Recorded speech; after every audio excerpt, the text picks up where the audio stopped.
Welcome back to the channel. So let's just get on to PIB dated 28th of November 2019. The first press release was about setting up of a rocket launching pad in Tamil Nadu. So we know that India is already having 2 launching pads that are there in Sriharikota in Andhra Pradesh. So a third launching pad is also coming up right in Tamil Nadu. Alright. I don't think this is important, but what's important is 2 things. Why exactly are we having the launching pad towards the eastern side of India only, and why also near the equator? So near the equator is because angular momentum of Earth is maximum at the equator, and we know Earth spins on its axis, right? And Earth definitely rotates from west to east. So angular momentum in a way pushes the rocket further up. But if we are to launch rocket towards our western side, and not towards the western side, eastern western side are 2 different things, but right now talking about why exactly we're launching it near the equator. Okay, so the angular momentum of the Earth decreases from equator towards the pole, but right near the equator the Earth's energy gets transferred into rocket also. So rocket ko bhi push milta hai. That's how it in a way moves upward with greater thrust. Okay, this is the reason. And number 2 probable question could be, why exactly is it towards the eastern side of India only? So this is quite simple, because Earth rotates from west to east, and if we are launching a rocket from our eastern coast, and if anything goes wrong, then it would fall back towards the eastern side, and we know towards the eastern side there is an ocean, right? So if any such thing happen, rocket would not fall back on the landmass, rather it would fall back on the ocean. So this is it. And also Earth rotates from west to east, so in a way this also gives a push to the rocket to further moves upward, right? So these things are there, the reason behind setting up a rocket launching pad right there in Tamil Nadu towards the eastern side of India, and that too near the equator. All right, further the capital city, the district name, these are all not important. The village name is also there, but again not important. Okay, further in CAP of 2015 there was one question that talks about who heads the Defence Acquisition Council. Very simple question. It's Defence Minister, and PIB also just talked about this, that Defence Acquisition Council chaired by Raksha Mantri approved the capital procurement for the service amounting to rupees this. This is not important. What is important is, what is Defence Acquisition Council? So defense means defense, to defend the country, right? Acquisition means to procure something, and council means a council. So any council which is there to procure the defense equipment, it is chaired by Raksha Mantri, and this is what the CAP of 2015 question was asking. All right, further let's just look at this 2019 prelims question regarding Atal Innovation Mission. Very simple question. It is set up under the what? Under Niti Aayog. Very simple. Even if we haven't read it from PIB, I'm sure otherwise also we know this, but again PIB too have covered this thing, so let's just read it now. So number 1, Ministry of Human Resource Development. Government has set up Atal Innovation Mission to provide exposure to science and technology to students. So innovation simply means to innovate, and we can innovate only through science and technology, right? So government has set up the Atal Innovation Mission at Niti Aayog, and this is what the question was about, right? All right. Further, it aims to create scientific temper and cultivate the spirit of curiosity and innovation among young minds. This is its objective. Nothing to be difficult here. Nothing difficult to be understood. Further, the target group is like Atal tinkering labs will be established across country, but for 6th to 12th standard students. All right, and Atal tinkering lab will do what? Definitely it will promote innovation. It's either way obvious. The vision of Atal tinkering lab initiative is to cultivate 1 million children in India as neoteric innovators. Neoteric means modern innovators. All right. This is it. You can pause and read it on your own, but I just found these things important. I have ended up explaining them. All right. Next, Press Information Bureau is about Ministry of Jal Shakti, National Water Policy. All right. This talks about Jal Shakti Abhiyan. This talk about lot many things, but what I found important is this. Jal Shakti Abhiyan is launched by Government of India in which year? So basically it was launched in 2 phases. Phase number 1 implemented from July 2019 to September 2019, and phase number 2 from October 2019 to November 2019. So we know July to September there is onset of monsoon, and October to November there is withdrawal of monsoon, and this is what the phases means. In the second phase, it is basically southern states which receive the retreating monsoon. Alright. Further, it is targeting what? It is basically targeting 256 water stressed districts in the country. This is important. Mission's name, under which ministry does it fall, it seeks to do what, and yeah, this is it. Further, what broad-based objectives are there? I will not say the broad-based one because PIB has categorically talked about the 5 targeted intervention. And what are these? Number 1, water conservation and rainwater harvesting. Alright. Number 2, renovation of traditional and other water bodies and tanks. Number 3, reuse and recharge of bore wells. And the last is watershed development and intensive afforestation. So these things are obvious either way, nothing confusing here. Again, a mains question can also be asked onto the Jal Shakti Abhiyan, assess its implementation, its progress, then we should be quoting these 5 targeted intervention. Alright, so I think this is it, nothing much to be explained here also. Next is about the Industrial Relations Code Bill 2019 introduced in Lok Sabha. This is by Ministry of Labour and Employment. This is very, very important, I would say, for mains as well as for prelims. Basically, the draft code on industrial relation has subsumed 3 acts, has simplified these acts and taken into its domain the important provisions of these very acts. So after the formulation of Industrial Relations Code Bill, we will no longer be seeing these 3 acts. And these 3 acts are the Trade Union Act 1926, the Industrial Employment Standing Orders Act 1946 and the Industrial Dispute Act 1947. Alright. What all are the benefits of this very Industrial Relation Code? So various provisions are there. Let's just talk about them now. First of all, this setting up of 2-member tribunal in place of 1 member. So 2-member tribunal will be there. 2 members will be adjudicating the cases which government thinks is important, and single member will be handling the cases which government might be thinking as if it's not that very important and also which need the speedier disposal. I mean, speedier disposal is with regard to both of the cases, but I mean this categorization is basically for this very purpose. So setting up of 2-member tribunal is point number 1. Alright. Second, to impart flexibility to the exit provisions relating to retrenchment, etc., for which the threshold for prior approval of appropriate government has been kept unchanged at 100 employees, but added a provision for changing such number of employees through notification. Alright. So this basically is saying that if we are to retrench a worker, etc. word is there. So retrenchment is there and other exit provisions are also there. But right now let's just talk about retrenchment because हमको बस थोड़ा ऊपर से समझना इस चीज़ को, right? So retrenchment we know is a laying off of worker. So if employer is not having enough resources, is not having any capacity, investment or anything, so it can simply lay off the worker. It can simply make the person quit. Definitely some sort of compensation is to be paid, but retrenchment as such is legal. But only one caveat is there, that if an employer or any factory or any unit is employing 100 workers or more than 100 workers, for that, in order to carry out this retrenchment, they have to take approval of the government, and there are other formalities also under Industrial Dispute Act 1947. Alright. But right now what government under this very code bill has done is that this threshold limit is there. It has not been changed, but it can be changed in future by any notification of the government.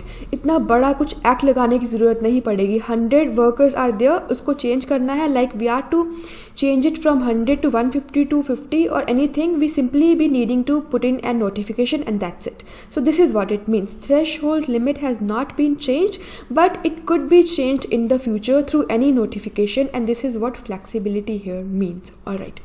Further, this is the last point, and that talks about definition of fixed term employment, and that it would not lead to any notice period and payment of compensation on retrenchment excluded.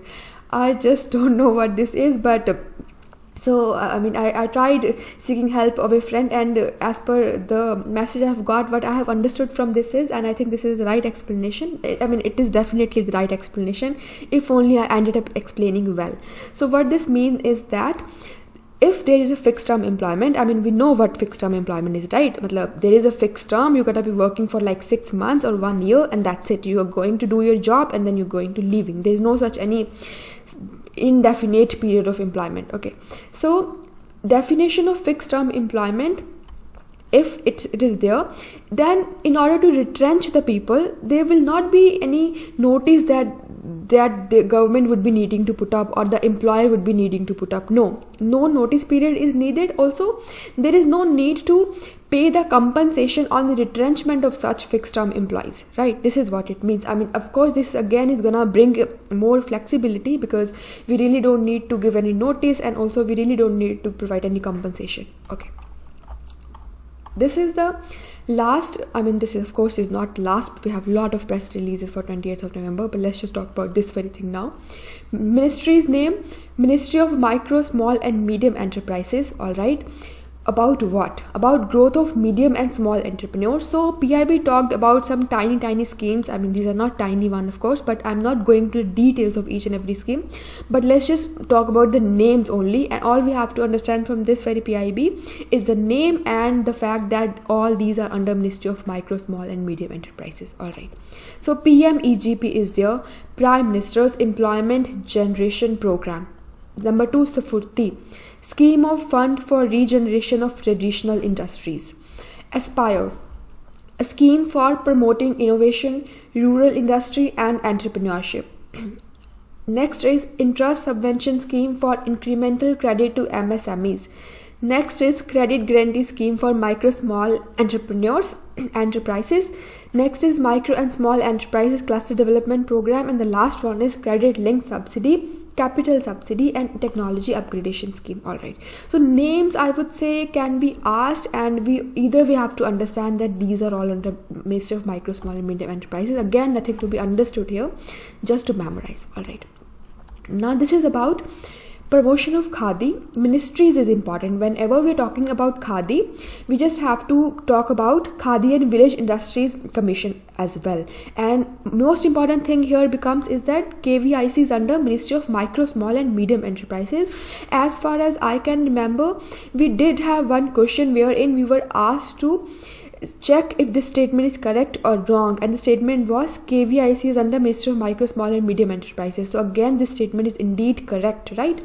Okay, so Ministry of MSME has been providing loans to unemployed youth for promoting Khadi and village industries by implementing a credit linked subsidy scheme, that is Prime Minister's Employment Generation Program. So right now we talked about this very scheme under Ministry of Micro, Small and Medium Enterprises, and this is the same very scheme. We'll be going into the detail right now. Basically, Prime Minister's Employment Generation Program launched when? This is important. 2008 and 9. All right, for setting up of new micro enterprises and to generate employment opportunities in rural as well as urban areas of the country. So not just in rural areas but in urban areas also. Ministry's name is important, Ministry of Micro, Small and Medium Enterprises. Scheme's name is important, year of launch is important, and purpose is important. Further, this basically talks about the compensating the capital investment. So if any person is undertaking the investment, then government's gonna be compensating. Government's going to be paying some amount of that capital investment back to the people. So the maximum cost of project is 25 lakh in the manufacturing sector and 10 lakh in service sector. This means that if person is undertaking investment in manufacturing sector to the tune of 25 lakh, then this is what the threshold limit is, not more than 25 lakh. And in service sector, it has to be 10 lakh. And as far as I can recall, maybe 15% of the capital investment amount would be compensated by the government. All right. So this is it. Next is about the benefits of economically weaker section. This is very, very simple. We know that 101st Amendment was brought in by Government of India. So it has become an act now. Constitutional 101st Amendment, 103rd Amendment. I'm so sorry. 103rd Amendment. 101st relates to what? It relates to GST, right? And if you don't know, then please read Lakshmikant. But either way, I'm sure we know this thing, right? So 103rd Amendment right now we're talking about. Act 2019, it does what? It basically provides 10% reservation to people belonging to economically weaker section of the society who otherwise are not covered under SCs, STs or OBCs. So amongst general who are economically weaker section, they will be provided 10% reservation in the central government post and service in direct recruitment, and that too on or after 1st of February 2019. This is very very important. इतनी ज़्यादा amendments है कई बार हम confuse भी हो जाते हैं. सो 100 किसके लिए, 101st किसके लिए, 103rd किसके लिए. सो 101st we know is about GST, 103rd is about this 10% reservation for economically weaker section people amongst the general category, of course. So yeah, further insertion of clause 15(6) and 16(6). We should be knowing what this is, right? So article 15 is there, article 16 is there, and if you don't know, then please open up the Lakshmikant and read it. I can explain it, but again, this would be deviation, and either way Lakshmikant is there, we can read directly from it, right? So yeah, further, Ministry of Textile has launched this scheme. This scheme has not been launched recently, but rather amended. Okay, so let's just talk the context first. Okay, Ministry of Textile, boosting textile industry through technology upgradation. Zero effect, zero defect relates to what? Relates to textile industry. All right. There was already a scheme working, and the name is Technology Upgradation Fund Scheme. But in the 2006, it was restructured, it was revised, and now we call it Amended Technology Upgradation Fund Scheme. From the name itself, we can somehow gauge its meaning. Like technology means technology, upgradation means to improve it, amended means there must be an original scheme that has been changed now, so we call it amended one. So this is it. But we don't really get it about the technology upgradation related to what sector, which sector. So this is basically about the textile sector. Please keep this thing in mind. Amended Technology Upgradation Fund Scheme, Ministry of Textile. Year of launch is important, 2016. The objective is important. The objective of the scheme is to facilitate augmenting of investment, productivity, quality, employment, exports along with import substitution in textile industry. इतना भी याद रह गया ना कि textile industry के लिए तब भी hint मिल जाएगा हमें, right? And also to indirectly promote investment in textile manufacturing. Under the scheme, high incentives have been provided to garmenting technical textiles for reimbursement of capital investment subsidy. So reimbursement of capital investment subsidy is there, nothing difficult here. If one is undertaking capital investment, then the government gonna be providing them with subsidy. Okay, this is also a tiny point, let's just read it now. A scheme name is there, and that is Scheme for Production and Employment Linked Support for Garmenting Units. Absolutely not important. इतनी ज़्यादा schemes हैं, फिर मुश्किल हो जाएगा याद करना.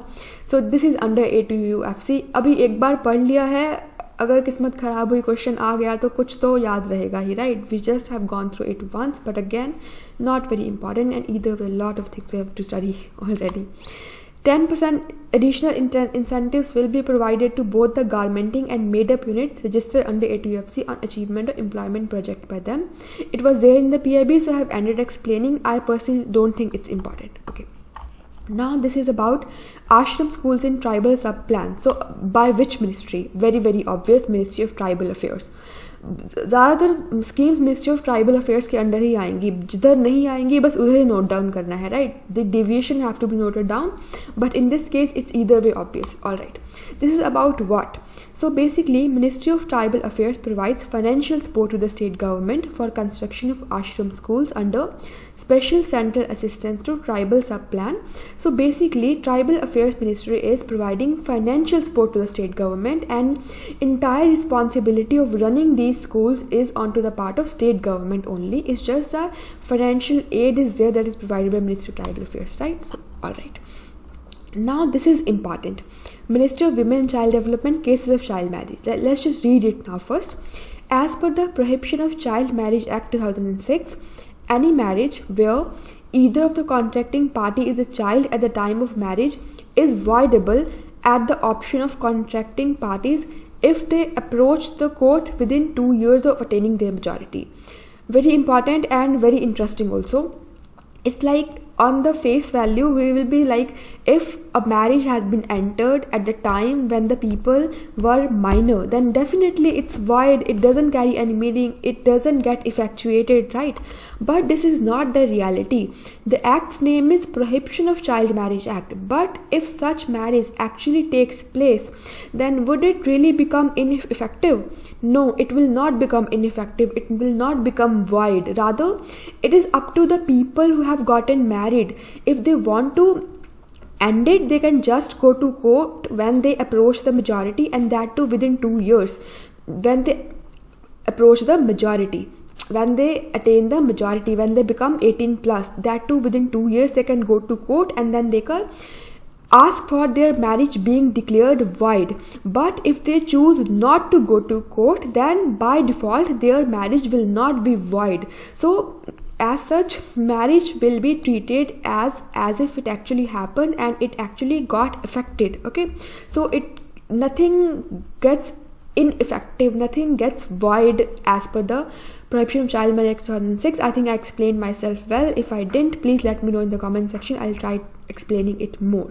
Okay, I mean, this is so like a loophole in the law. Ideally, it should be like, if marriage has taken place, then it should be made void now, if minors are involved in the marriage. But this is not the case. It is up to the people who have gotten married. They can go to court and they can have their marriage declared void, or they can choose not to go to court, and in that very case their marriage will be treated as if it happened as per the provisions of the law, as if they were the major, and nothing gonna happen to the marriage per se. All right. Acute malnutrition in India, Ministry of Women and Child Development, very important. This is so important that even PIB highlighted it in the bold words. I mean, otherwise I try highlighting the important things, but this was by default highlighted by the PIB itself. So let's just read it now. So what are the points to be noted down? What are the points to be understood? Number 1, comprehensive national nutrition survey carried for the first time in India. By which ministry? By Ministry of Women and Child Development, with the help of UNICEF, of course, and findings are important. Number 1, so as per CNNS, the acute malnutrition among children has gone down to 4.9%. So we know National Family Health Survey 4 data was also released in the 2015-16, wherein malnutrition had gone down to 7.4, acute malnutrition. But as per CNNS 2016-18, it has gone even further down to 4.9%, which indeed is very good. Second finding is that as per CNNS, the stunting amongst children has also gone down to 34.7%. As per National Family Health Survey, it had gone down to 38.4, which was again good, because as per National Family Health Survey 3, it was 48%. So from 48% to 38.4%, and finally as per CNNS, it is 34.7%, which again is good. So what is important? Name is important. Comprehensive National Nutrition Survey. Who has carried this survey is important. Ministry of Women and Child Development in association with UNICEF, and the findings are important. And broadly, findings are that acute malnutrition and the stunting amongst children both have gone down. Okay. Further, Yuwaah Youth Skilling Initiative, Ministry of Women and Child Development. Basically, UNICEF is saying that it has launched Yuwaah Generation Unlimited in India in the year 2019. So name is important. Yuwaah Generation Unlimited. Who has launched it is important, that is UNICEF. Year of launch is important, that is 2019. And the objective is important. And objective is what? It is basically a multi-stakeholder alliance which aims to facilitate youth to gain relevant skills for productive lives and the future of work. So basically it is to impart skills to the youth so that they can lead a productive life. Obviously, if one is having skill, then only sure he can have a good employment and good life, right? I mean, yeah, life has various meanings, but largely we just associate it with the employment, but we are deviating now. Okay. The target age group of Yuwaah includes adolescent girls and boys. This is again important, and this is about providing the 21st century skills for youth inside and outside formal education system. So if an extreme statement comes like Yuwaah Generation Unlimited is about providing skills to the adolescent girls and boys in the education system only, then that would be wrong because it's inside and outside formal education system. Further, Yuwaah, this intends to create platform to guide youths to market opportunities and facilitate integration of career guidance in school education system. Very, very simple, nothing to be explained here. Now we are on to the last press release, last second of course, and this is about the unregistered child care institution. What is important is this: Section 41 of the Juvenile Justice Act 2015, of course it was amended. It mandates what? It mandates that all institutions which are housing the children, maybe wholly or partially, they just have to get themselves registered with this very act in order to evade punishment, because if one is not registering, then there is a criminal proceeding, there is imprisonment provision is there. So just broad idea, Section 41 of Juvenile Justice Act, the institutions housing children either wholly or partially have to get themselves registered with government, of course. All right. Further, this is the last press release, and that talks about Ministry of Youth Affairs and Sports. So, National Welfare Fund for Sportsperson. It was established in 1982. Ministry's name is important. It's not by Ministry of Social Justice or Ministry of Finance. No, it is by Ministry of Youth Affairs and Sports. National Welfare Fund for Sports, or Deen Dayal Upadhyay National Welfare Funds for Sportsperson. Year of launch is important, 1982. Purpose is important. So basically this is to assist the sportsperson of yesteryear, that is of recent past, who are right now not active, but right in the previous year, in the recent past, they have brought glory to the country in the sports sector. But right now they are living in a very, very bad condition. So government's gonna be providing them with money, with the financial support. This was revised in the year 2016, so wherein government provided the lump sum ex gratia assistance to outstanding sportsperson. Lump sum means one time only, not at installment, not in installment, but one time payment. And ex gratia means it's not a sort of legal compulsion onto the part of government, rather it's a moral responsibility sort of thing. So it's not legally, so of course government is not legally bound to give them any money, but because it's a moral responsibility to take care of the people who worked for India, who worked for the glorification of India, but right now they're living in a very difficult situation. So this is it. Further, provision of pension has been done away with, as there is already a scheme of pension for meritorious sportspersons. So what is important? Name is important, ministry is important, year of launch is important, and the purpose is important. Rest everything would either way be obvious, but just keep one thing in mind, that this fund does not talk about the pensions per se, because we already have a scheme for the pension, right? So this is it for the PIB of 28th of November 2019. So thank you so much for watching. Goodbye.